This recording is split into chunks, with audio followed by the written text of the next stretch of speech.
Hello नमस्कार, स्वागत है आपका वानखेड़े रिव्यू एंड एनालिसिस में। मैं हूं गिरीश वानखेड़े और मैं रेगुलरली रिव्यूज करता हूं फिल्मों के, वेब सीरीज के और डॉक्यूमेंट्रीज के। आज के रिव्यू का टाइटल है विदुतलाई पार्ट 1, जो कि Tamil action thriller drama feature film है और ये स्ट्रीम हो रही है ZEE5 पर 28 अप्रैल 2023 से। ये फिल्म इसी साल मार्च में थिएट्रिकली रिलीज हुई थी और बॉक्स ऑफिस पर भी ये सक्सेसफुल थी और साथ ही साथ क्रिटिकली भी इसको काफी सराहा गया था।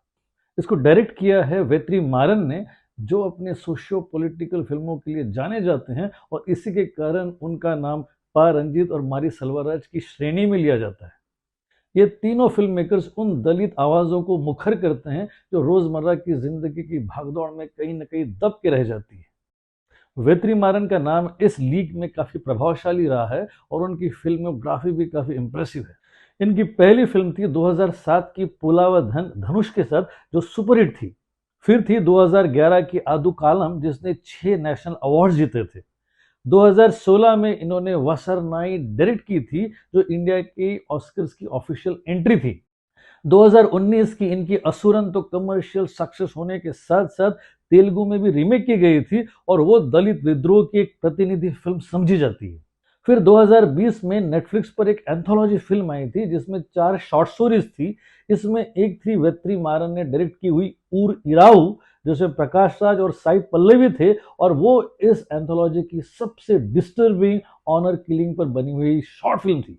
विदुतलाई 1 को सेट किया गया है तमिलनाडु कर्नाटका बॉर्डर के घने जंगलों में बसे पुलिस कैंप में, जहां कुमारसन नाम का नया कांस्टेबल जॉइनी आता है और आते ही अपनी मासूमियत और ईमानदारी के कारण सीनियर्स के रोष का कारण बन जाता है। गांव वालों की जमीन पर कब्जा करना चाहती है एक माइनिंग कंपनी, जो उन्हें रोजगारों के सपनों को दिखाकर उनका शोषण कर रही है, उनके जमीन को हड़पना चाहती है। और ऐसे में उनका साथ दे रहा है एक गुट, जिनको पुलिस वालों और सिस्टम ने आतंकवादी घोषित कर दिया है।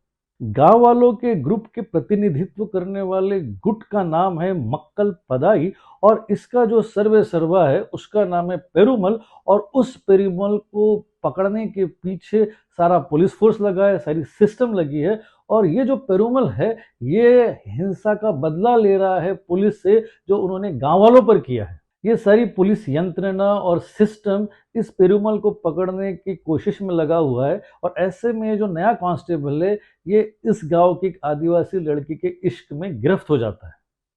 अब वो गांव वालों पर किए गए पुलिस के अत्याचारों का भी गवाह है और ये सारे अत्याचार देखकर वो बेचैन उठता है।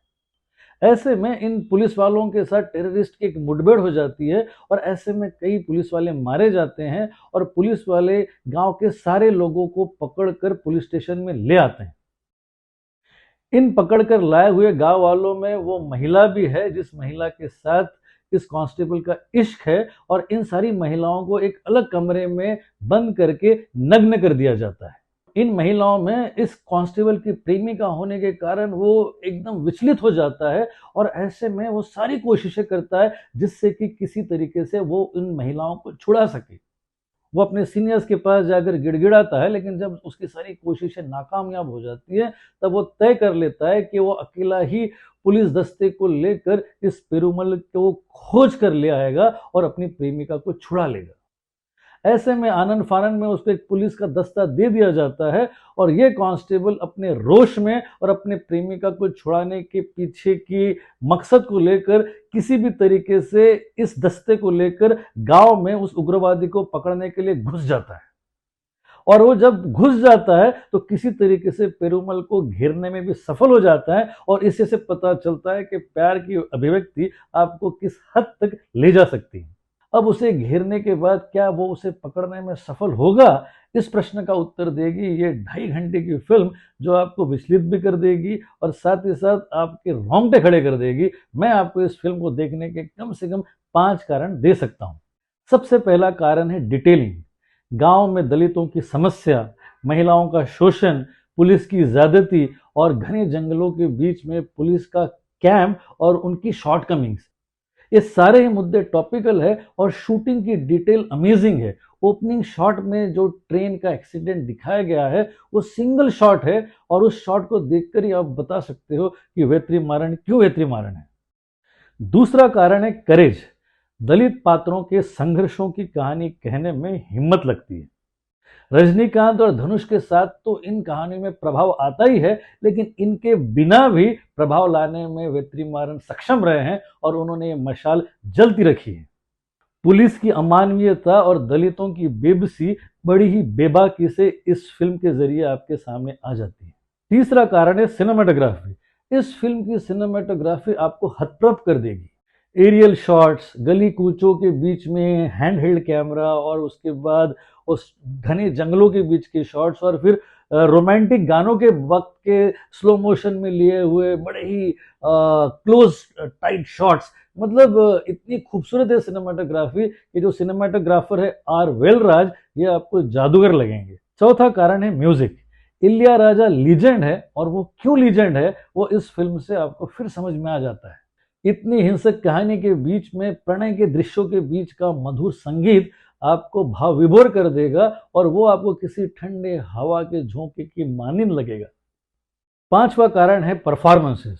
मेन लीड कांस्टेबल की भूमिका में सूरी अद्भुत है।